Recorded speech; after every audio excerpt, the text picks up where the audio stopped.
asalaamualeykum wa rahmatullahi wa barakaatuhu. Dégg naa ku ñuy wax Fatou Diom wala Fatou Dione bokk bi dëkk France tey séeréer ñoominka di wax ni li ñuy wax ne góor jigéen cosaanowul sunu réew nee na c'est une formidable fumisterie. La mu andi nag ci justificatif mooy ñi ñuy jàpp ñi ñuy dénoncer ay nit ñu ñuul la ñi ñun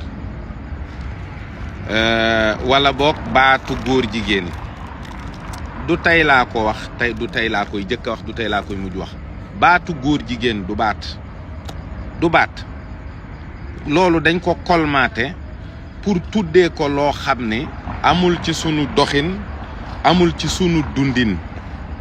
Góor jigéen c'est pas un mot, ça n'a pas la même valeur que homosexuel ou lesbienne ou transgenre, etc., etc. On a pris deux mots des deux sexes différents, on les a collés pour trouver quelque chose qui ne nous va pas.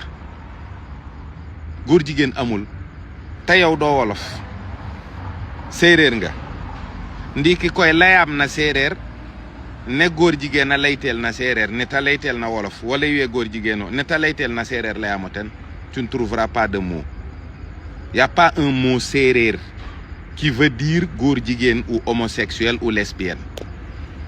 Si le mot n'existe pas, c'est que la pratique n'existe pas alors et cette chaîne de transmission là du VIH ou de perversion, il y a qui derrière? Il y a un Français tout en haut de la pyramide. Qu'est-ce qu'il fait ici, lui? Qu'est-ce qu'il faisait au Sénégal? Qu'est-ce que faisait l'ami de Jeffrey Epstein au Sénégal? Nous, cette fumisterie-là, on l'assume. Comme toi, tu assumes le fait que tu penses qu'on devrait laisser les gens avec leur intimité. Non, ces gens-là ne parlent pas d'intimité. Ils parlent de légalisation.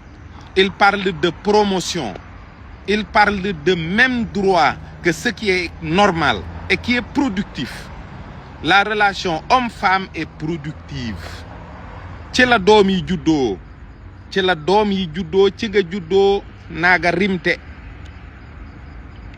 kon la yàlla def te amul benn njariñ ndax tere ko moo tax mu dénoncé ko tudd ko.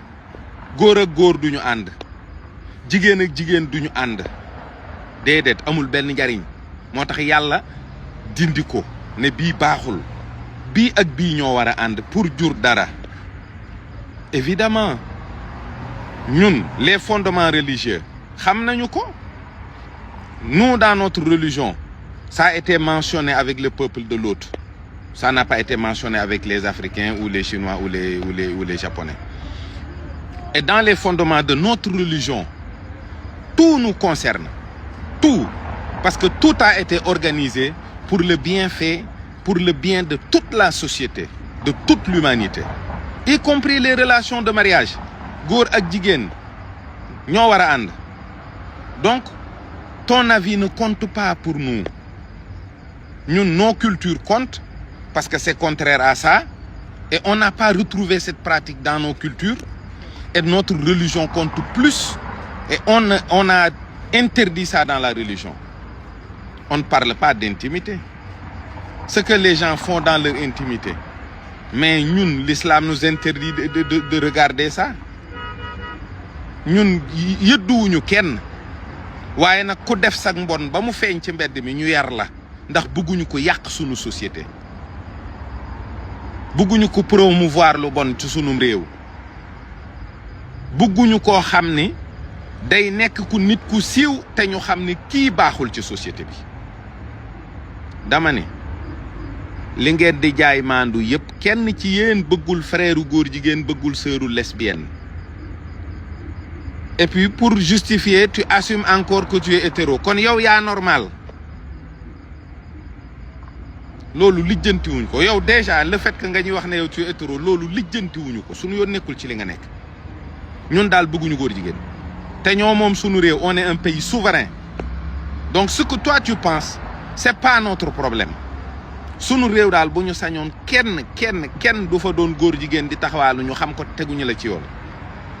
Et ces gens-là on ne les a pas pris ci flagrant délit di leen toroxal. Ils transmettent volontairement une maladie boo xam ne moo gën garaaw rey nit waaw fitna moo gën a garaaw rey nit te fitna mooy psychose. tey ces gens-là ont transmis à des épouses, peut-être à des enfants, et ces enfants-là sont appelés à vivre avec des épouses et des enfants après. Tu es en France, tu dis ce que tu veux. lii boo nekkoon Sénégal nii doo toog ci plateau télé di ko wax di ñu won ne da nga am fit. ñun ay séeréer lañ comme yow. Trouve-moi le mot séeréer qui veut dire góor jigéen. Trouve-moi le mot séeréer qui veut dire lesbienne.